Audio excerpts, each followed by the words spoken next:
اللہ تعالیٰ کی عظیم نعمتوں میں سے ایک بہت بڑی نعمت صحت ہے، تندرستی، لیکن عام طور پر انسان کو اس نعمت کی قدر نہیں ہوتی۔ جب انسان کی صحت متاثر ہو جاتی ہے پھر پتہ چلتا ہے یہ کتنی بڑی نعمت ہے، لیکن اب پتہ چلنے سے اتنا فائدہ نہیں۔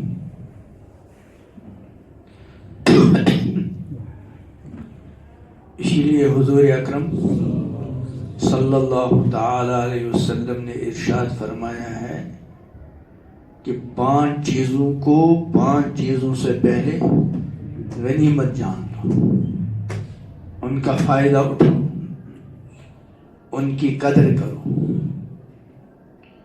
اس میں پہلے نمبر پر فرمایا صحتک قبل سقمک، کہ اپنی صحت کو غنیمت جان لو بیماری سے پہلے۔ جب آدمی بیمار ہوتا ہے پھر قدر آتی ہے، لیکن اب وہ فائدہ، اس لیے بندہ صحت کی حفاظت بھی کرے، صحت کو برقرار رکھنے کی فکر اور کوشش بھی کرے، اور صحت سے زیادہ فائدہ اٹھائے۔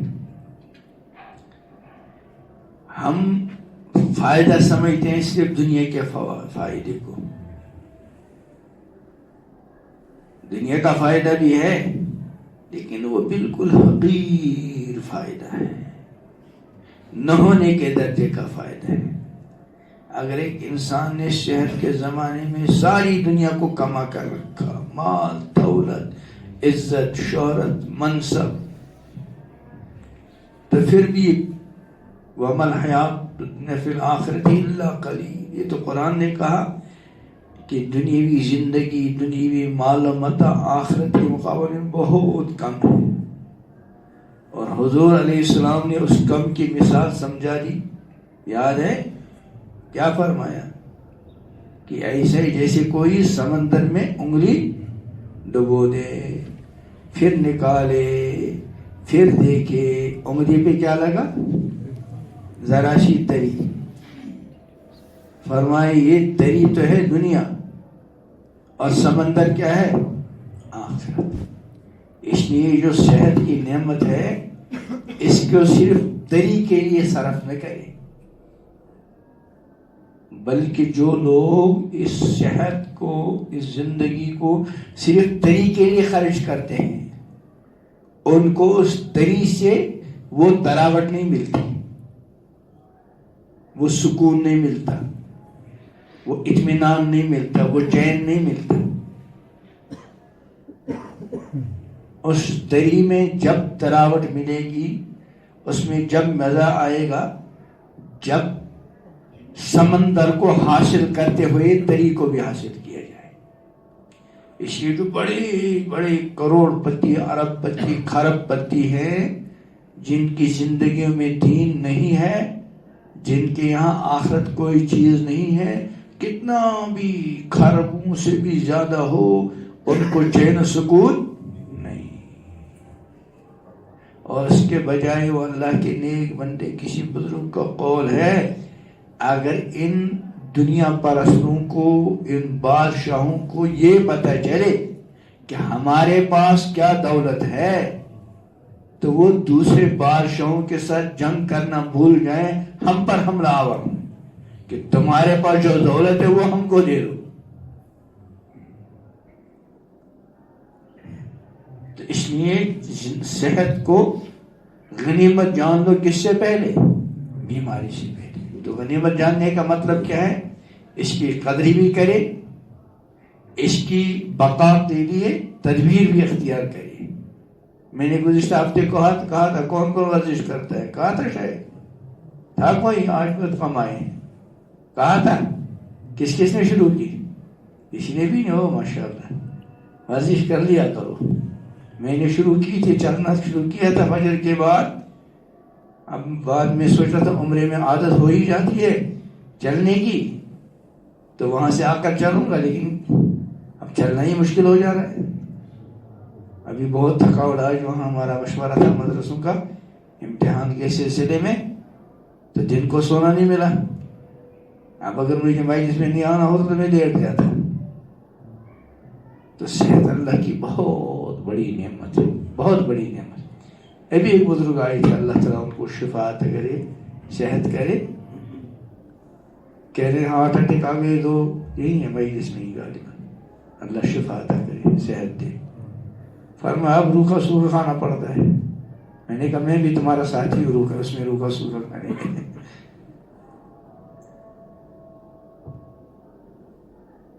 تو صحت کی آدمی کیا کرے؟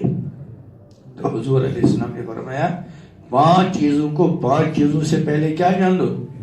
غنیمت. یہاں کچھ لوگ تو ایسے ہیں جن کے پاس 5 ہیں، ہے نہیں؟ اور میں رہا، حاجی رفیق صاحب رہے، یہ بزرگ رہے، اور صبر صاحب بھی، اب شکیل صاحب بھی، فاروق صاحب بھی، ہم گنے چنے ایسے ہیں کہ ہمارے پاس اب 4 ہی رہ گئی، ایک گئی.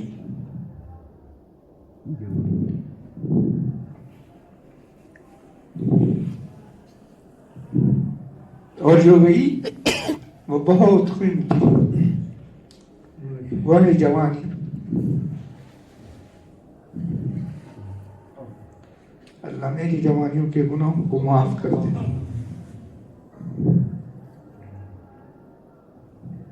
اب یہ جوانی دوبارہ لوٹ کر تو آنے والی ہے، اس لیے صحت کی آدمی قدر کرے، اس سے زیادہ جوانی کی قدر کرے. صحت کا تو ہوتا ہے علاج، وقتی طور کوئی تکلیف آ گئی، علاج کیا، معالجہ کیا، پرہیز کی، تو بعض مرتبہ صحت کی امید تو ہوتی ہے، لیکن جوانی کی امید جوانی کے چلے جانے کے بعد وہ تو نہیں ہو پائی. تو آپ میں اکثر وہ ہیں جن کے پاس ماشاءاللہ 5 نعمت ہے. صحت بھی ہے، اللہ تعالیٰ صحت کو آخری دم تک قائم رکھے. بڑی عظیم نعمت ہے، بڑی عظیم نعمت ہے. عبادت میں بھی مزہ ہے اور کھانے پینے میں مزہ، ہر چیز میں صحت کے زمانے میں مزہ ہے. جب بیماریاں آ گئی تو ان بیماریوں کا اثر ہر چیز پر پڑتا ہے، عبادت پر بھی بعض مرتبہ پڑتا ہے. لیکن اب حضور علیہ السلام کے بڑے انعامات، احسانات، آپ نے ایسے ایسے نسخے تجویز فرمائے ہیں کہ بیمار آدمی کو بھی تسلی ہوتی ہے. اب مثلا میں کھڑے کھڑے تھوڑا تھک جاتا ہوں نماز میں، لیکن الحمدللہ کھڑے پڑھتا ہوں، رکوع کرتا ہوں، سجدہ کرتا ہوں، الحمدللہ. اللہ تعالیٰ آخری دم تک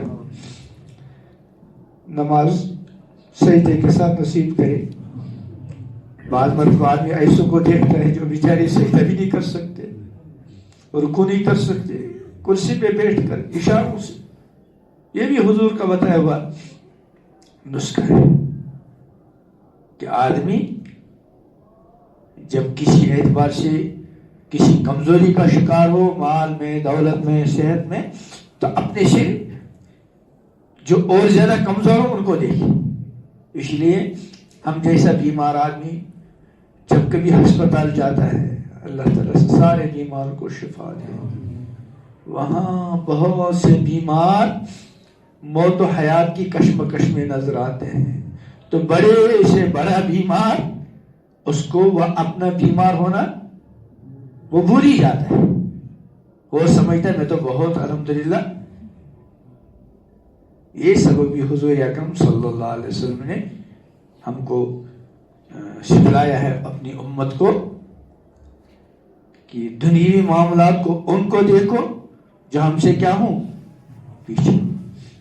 تو اگر کوئی صحت کی قدر تو کرنی چاہیے، لیکن اگر کوئی کبھی خدا نخواستہ بیماری آ گئی، دنیا ہے ہی، تو اپنے سے کسی زیادہ بیمار کو دیکھو تو اپنی بیماری کم نظر آئے گا. اللہ کا شکر ادا کرے گا، یار میں تو الحمدللہ فی الحال سجدہ کرتا ہوں، نماز پڑھتا ہوں، کھڑے ہو رہتا ہوں، کچھ نہ کچھ تو کر پاتا ہوں. تو صحت کو غنیمت جان لو. اور دوسری چیز کیا فرمائی؟ اللہ اکبر، شبابک قبل حرمک، جوانی کو غنیمت جان لو بڑھاپے سے پہلے. یہ جو جوانی والا معاملہ ہے، اللہ اللہ، اکثر لوگ، اکثر جوان جوانی کو غنیمت نہیں جانتے. جوانی کا جو فائدہ اٹھانا چاہیے تھا، اٹھا سکتے تھے، نہیں اٹھا رہے. اکثر کی جوانیاں، اللہ تعالیٰ حفاظت کرے، خراب ہو رہی ہیں. بڑے خوش قسمت ہیں وہ نوجوان جو اپنی جوانی کو داغدار ہونے سے بچانے میں کامیاب ہوتے ہیں. خاص کر آج کل کے اس دور میں بڑا قطب ہے، ولی ہے وہ اللہ کا بندہ نوجوان، جو آج کل دو فتنوں سے اللہ نے اس کو بچائے رکھا ہے. ایک موبائل کے غلط استعمال کے فتنے سے. میں بھی بچوں سے کہہ رہا تھا کہ جو کارنامہ شیطان نہیں کر پاتا تھا، موبائل نے وہ کر دکھلایا. یعنی شیطان تو آدم علیہ السلام سے پہلے ہے. موبائل کو کتنے سال ہو گئے؟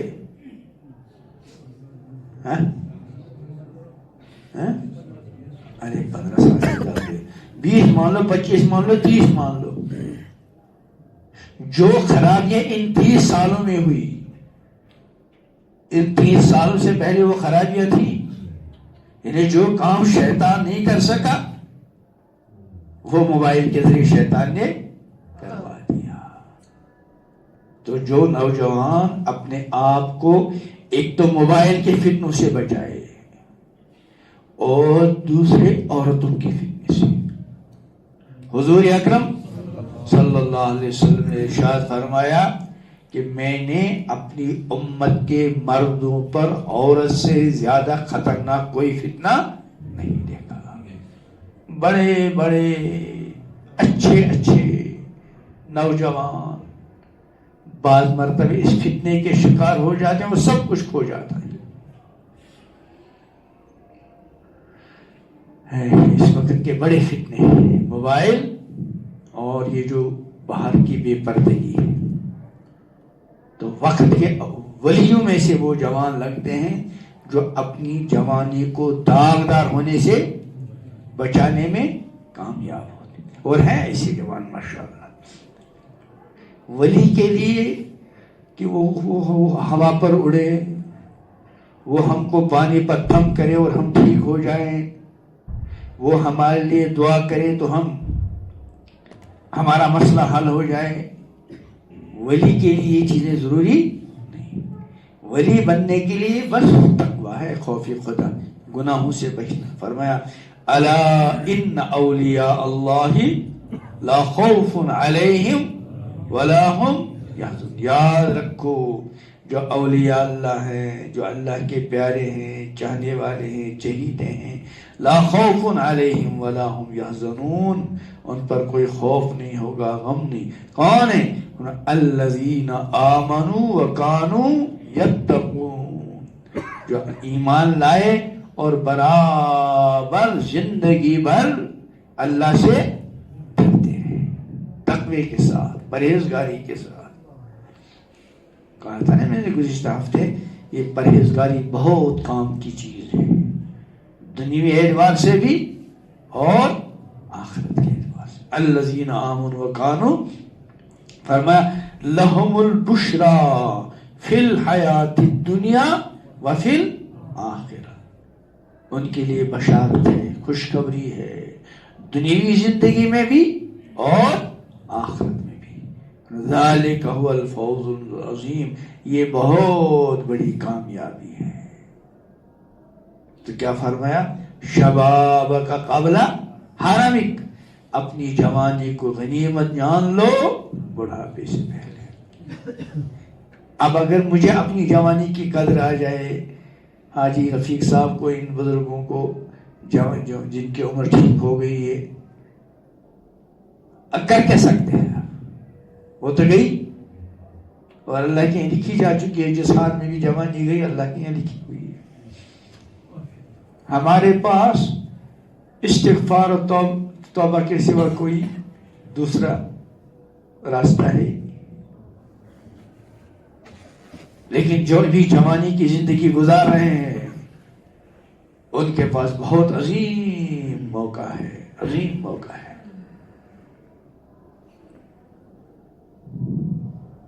اسی لیے آخرت میں سب سے زیادہ اہمیت کی چیز یہی تقوی اور پرہیزگاری ہے۔ تو فرمایا شباب کا قبل حرامی، جوانی کو غنیمت جان لو کس سے پہلے؟ بڑھاپے سے پہلے۔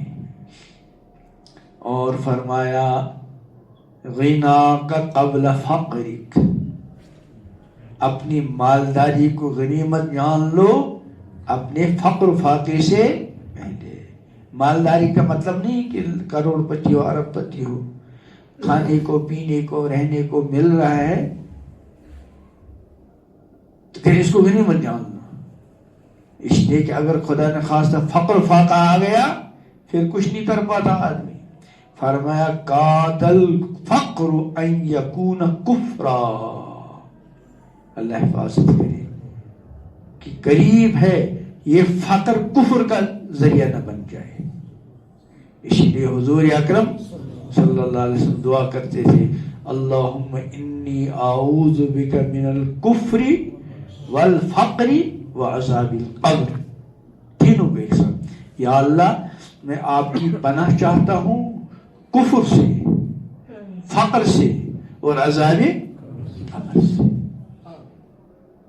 اس لیے اگر اللہ تعالیٰ نے کسی کو مالی اعتبار سے وسعت دی ہے تو اسراف، فضول خرچی، گناہ کے کام میں بچائے اپنے آپ کو، اپنی ذات پر خرچ کرے، اپنے اہلیات پر خرچ کرے اور کسی ضرورت مند کے کام آئے۔ اسراف فضول خرچی نہیں، اب اتنا اسراف الامان الحفیظ کہا تھا نا میں نے، شاید آپ کو کسی اور جگہ بھی کہا کہ ابھی کچھ دن پہلے کسی دوست نے سنایا یہی ہمارے علاقے میں کسی آس پاس شادی ہوئی تو وہ جو زول کرتے ہیں اس پہ کتنا بتایا تھا؟ 5 لاکھ روپے زول پر، اور وہ جو برتن استعمال کر کے پھینکتے ہیں نا کیا بولتے ہیں اس کو، اس پر 2.5 لاکھ، 2.5 اور 5 کتنے ہو گئے؟ انا للہ و انا الیہ، ان 2.5 لاکھ کے تو تانبے کے برتن آ جاتے ہیں اللہ کے بندے کو۔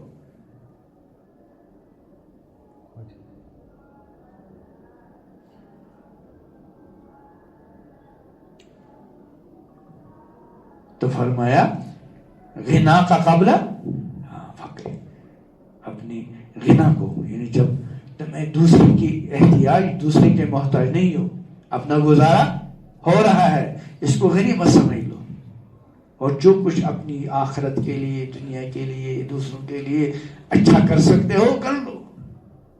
خدا نہ خواستہ وہ آ جائے فقر کی نوبت، پھر کچھ نہیں کر پاؤ گے۔ اس لیے وہ حدیث ہے نا جو میں نے سنائی تھی اس سے پہلے، حضور علیہ السلام نے فرمایا بادروا بالاعمال، کہ بھائی اعمال میں جلدی کر لو۔ هل تنظرون الا فقرا منسیا، کہ اگر ابھی عمل نہیں کرو گے کہ کھانے کو ہے، پینے کو ہے، پہننے کو ہے، تو کیا تم ایسے فقر کا انتظار کر رہے ہو جو بھلا دینے والا ہے؟ او مرضن مفسدہ، ابھی اللہ نے صحت دی ہے، کر لو اعمال۔ اگر اب نہیں کرو گے تو اس کا مطلب تم ایسی بیماری کا انتظار کر رہے ہو جو جسم کے نظام ہی کو بگاڑ دے۔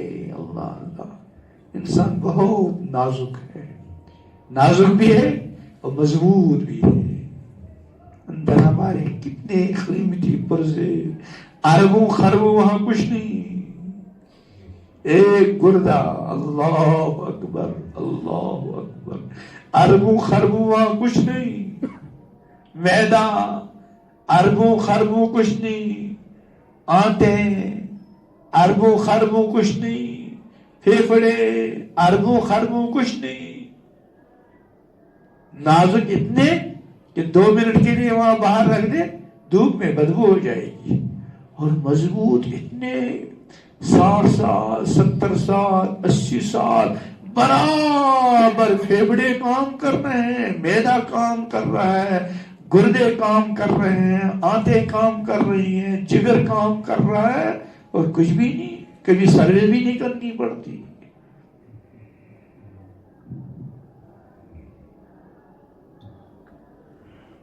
اور جب بگڑ جاتا ہے تو پھر بڑا معاملہ ہے. تو کیا فرمایا؟ او مرضن مفسدا, اگر ابھی ہے اعمال نہیں کرو گے تو کیا ایسی بیماری کا انتظار کر رہے ہو جو جسم کے نظام کو فاسد کر دے, بگاڑ دے, پھر وہ کام نہیں ہو پائے گا.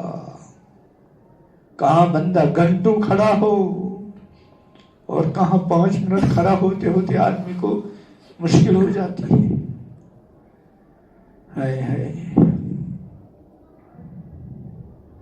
اور کیا فرمایا؟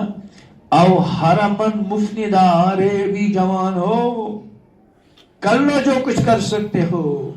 اگر اب نہیں کرو گے تو اس کا مطلب تم اس بڑھاپے کا انتظار کر رہے ہو جو بدحواس بنا دیتا ہے. بعد مرتبہ زیادہ بوڑھا ہونے کے بعد آدمی کے ہوش حواس باقی نہیں رہتے.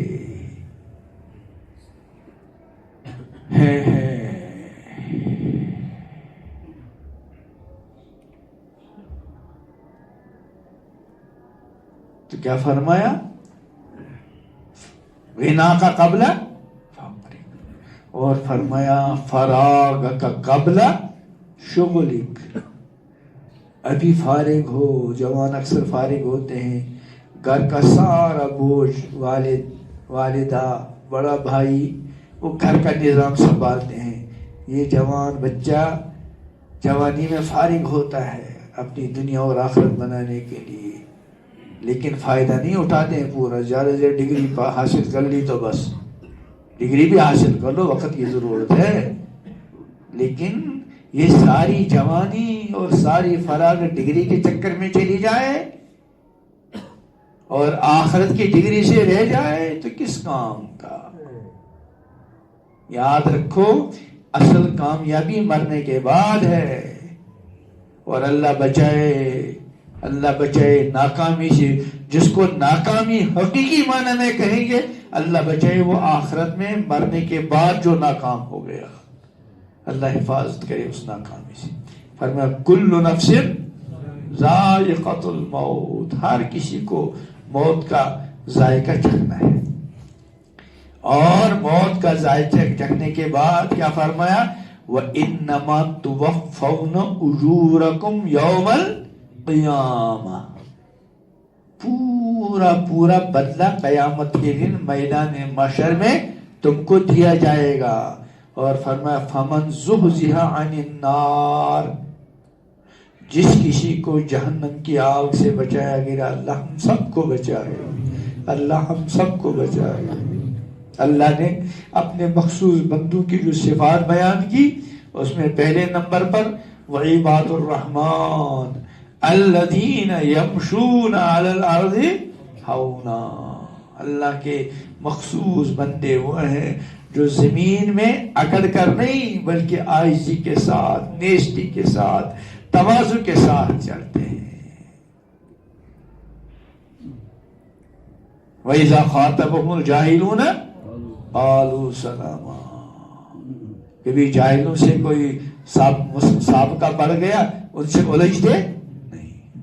وَالَّذِينَ يَبِيتُونَ لِرَبِّهِمْ سُجَّدًا وَقِيَامًا, جو رات گزارتے ہیں اپنے رب کے سامنے سجدے اور قیام کی حالت میں. اور فرمایا والذین یقولون ربنا اصرف عنا عذاب جہنم, اللہ سے جہنم کی آگ سے اللہ کی پناہ چاہتے ہیں.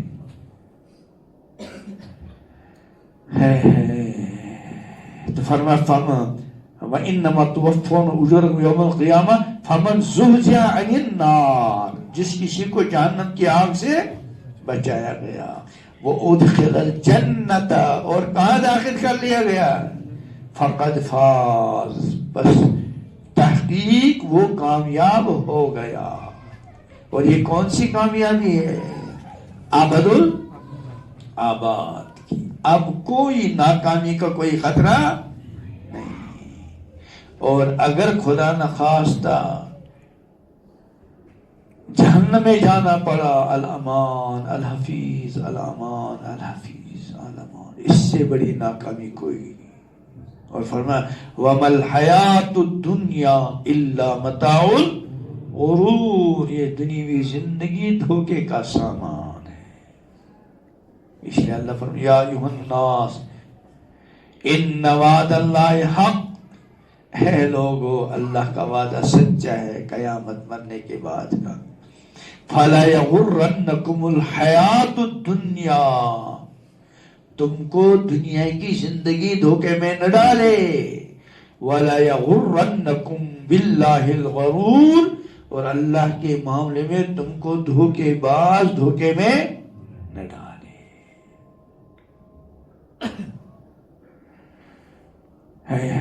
تو کیا فرمایا، فراغت قبل شغلی، اپنی مشغولی سے پہلے فراغت کو غنیمت جان لو۔ بعد میں جب آدمی مشغول ہوتا ہے تو اب ملازمت مل گئی، اب بیچارہ بک گیا، اب دوسرے کا نوکر ہے۔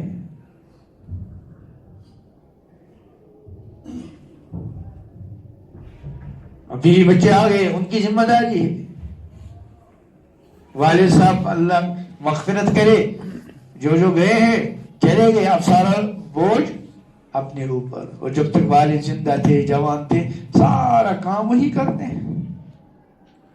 اور آخری چیز حضور علیہ السلام نے کیا ارشاد فرمائی، حیات کا قبل موتک، بھائی آخری چیز جو وہ زندگی، اس کو غنیمت جان لو موت سے پہلے۔ اگر انسان زندہ ہے، چاہے بیمار ہے یا صحت مند ہے، فقیر ہے یا مالدار ہے، مشغول ہے یا فارغ ہے، جوان ہے یا بوڑھا ہے، کچھ تو کچھ کر تو سکتا ہے، کچھ نہ کچھ اللہ سے معافی ہی مانگے، توبہ استغفار کرے، تسبیح پڑھے، نماز پڑھے، کچھ نہ کچھ تو کر سکتا ہے۔ غنیمت جان لو قبل موتک، موت سے پہلے، موت آ گئی اب کچھ نہیں کر پائے گا۔ اس لیے حضور نے اس والی حدیث میں کیا فرمایا، جہاں یہ فرمایا او حرمن مفندا، اور اس میں یہ بھی فرمایا او موتن مجہزا، کہ ابھی زندہ ہو کر لو، کچھ تو کر سکتے ہو۔ اگر اب نہیں کرو گے تو کیا اس موت کا انتظار کر رہے ہو جو بالکل خاتمہ کر دے گی؟ اب کچھ نہیں ہوگا موت کے بعد۔ موت کے بعد تو اس دنیاوی زندگی کا بدلہ ہے، اور یہ جو دنیاوی زندگی ہے یہ امتحان کا زمانہ ہے۔ طالب علم امتحان حال میں کتنا چوکنا رہتا ہے، اس کو میرے پاس تھوڑا وقت ہے، بس اتنا وقت ہے کہ میں سوالات حل کر سکتا ہوں۔ اگر کوئی اس کو اپنی طرف متوجہ کرنا بھی چاہتا ہے تو وہ متوجہ نہیں ہوگا، زیادہ کرے وہ ڈانٹے گا مجھے سوال کرنے دو۔ اس سے زیادہ اہم امتحان گاہ اور اہم امتحان حال یہ دنیا ہے۔ یہاں تو ایک ایک لمحہ لکھا جاتا ہے، آنکھ کا امتحان، زبان کا، کان کا، ہاتھ کا، پیر کا، دل کا، دماغ کا، پڑھائی کا، تعلقات کا، موبائل کا، تجارت کا، ملازمت کا، ماں باپ کے ساتھ برتاؤ کا، اولاد کے ساتھ شفقت کا، پڑوسی کے ساتھ برتاؤ کا، ایمان والے کے ساتھ سلوک کا، غیر ایمان والے پڑوسی کے ساتھ سلوک کا، سارے امتحان ہی امتحان ہے۔ اس امتحان حال میں یہ معلوم ہوتا ہے ابھی میرے پاس 3 گھنٹے ہیں، اب 2 رہ گئے، اب 1 رہ گیا۔ یہ جو دنیا کا امتحان حال ہے یہاں کچھ پتہ نہیں۔ کبھی اچانک وقت ختم ہو جاتا ہے. تو میں نے کیا بات کہی تھی شروع میں کہ صحت اللہ تعالیٰ کی عظیم نعمت ہے. اس عظیم نعمت پر اللہ تعالیٰ کا شکر بھی ادا کرے. دیکھو حضور علیہ السلام صلی اللہ تعالی علیہ وسلم اللہ سے صحت مانگتے تھے. سنائی تھی نا میں نے دعا, اللہم انی اسألک الصحت والعفت. صحت اور عفت پاک دامنی.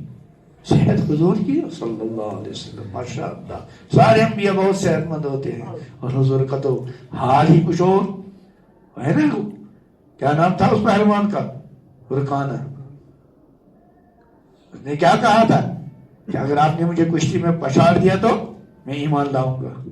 بس ذرا سا کا ایک بار اور, وہاں بھی پھر تیسری بار, پھر کیا کرتا لایا.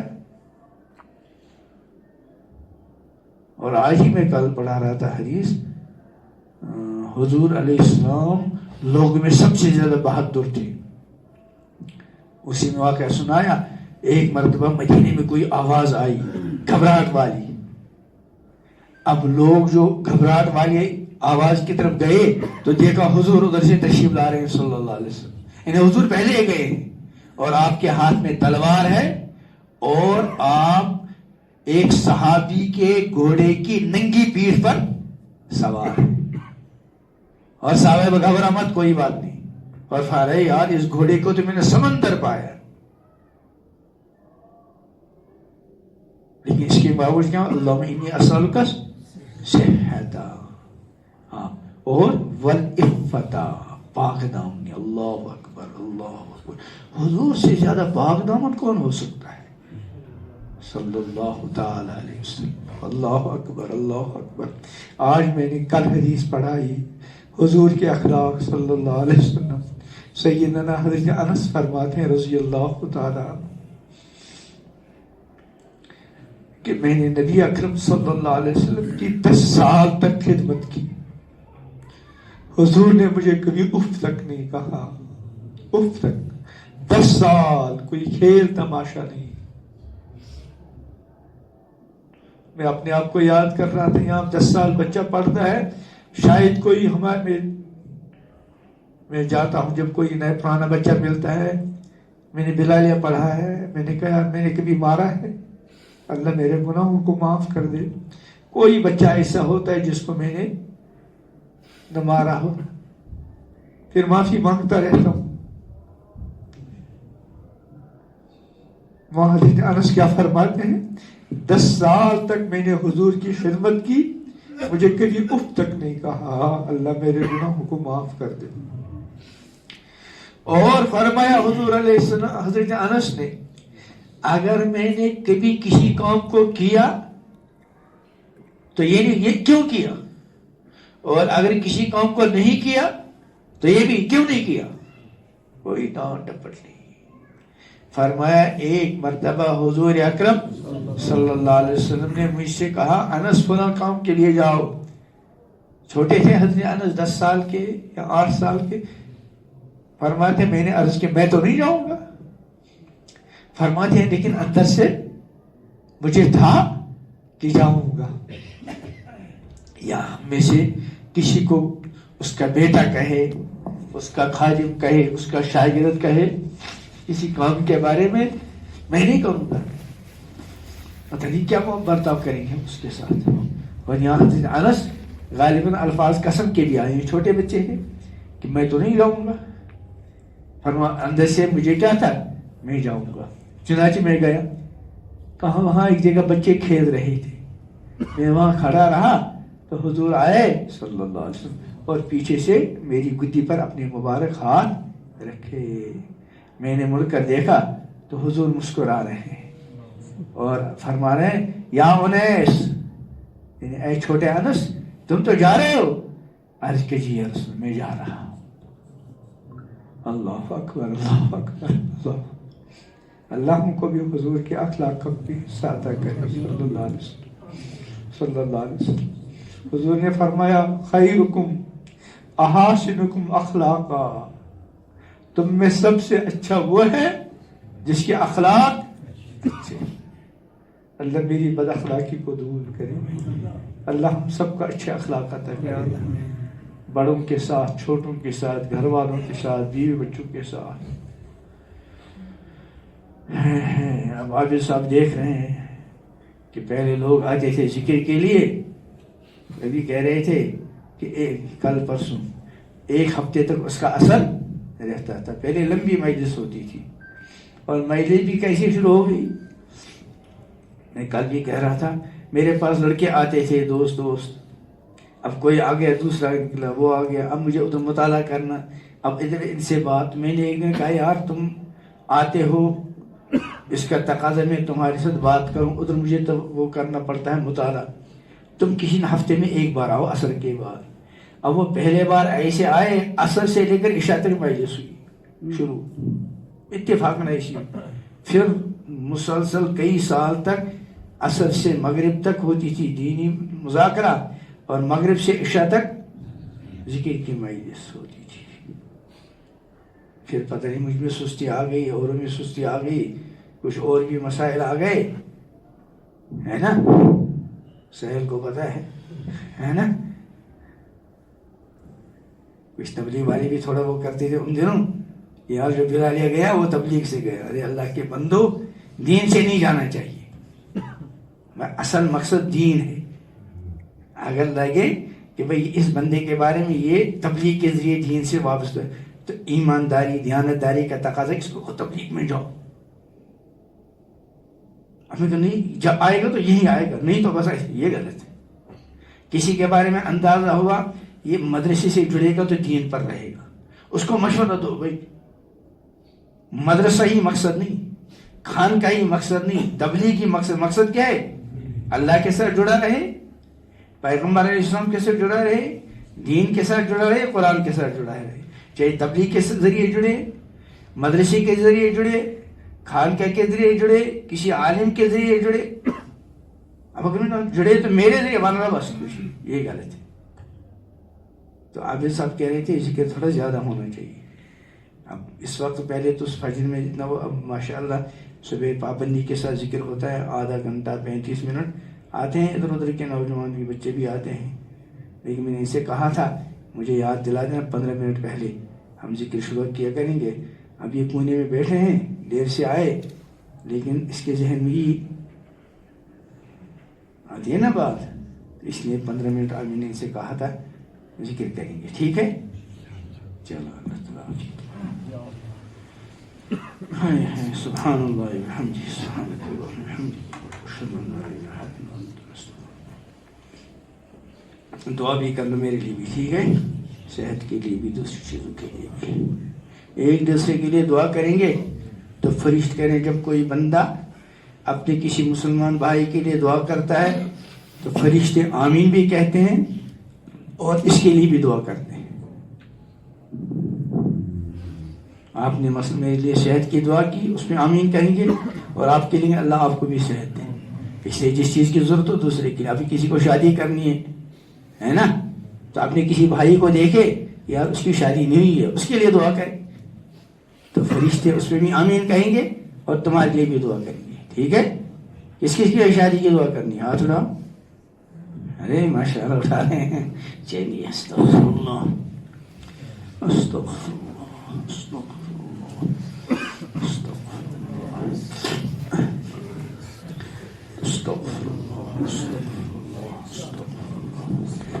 اللهم صل على سيدنا محمد وعلى آل سيدنا محمد وأصحاب سيدنا محمد اللهم صل على محمد عبدك ورسولك وصل على المؤمنين والمؤمنات والمسلمين والمسلمات اللهم صل على محمد وأزواجه أمهات المؤمنين وذريته وأهل بيته كما صليت على إبراهيم وعلى آل إبراهيم آہستہ آہستہ لا الہ الا اللہ لا الہ الا اللہ لا الہ الا اللہ لا الہ الا اللہ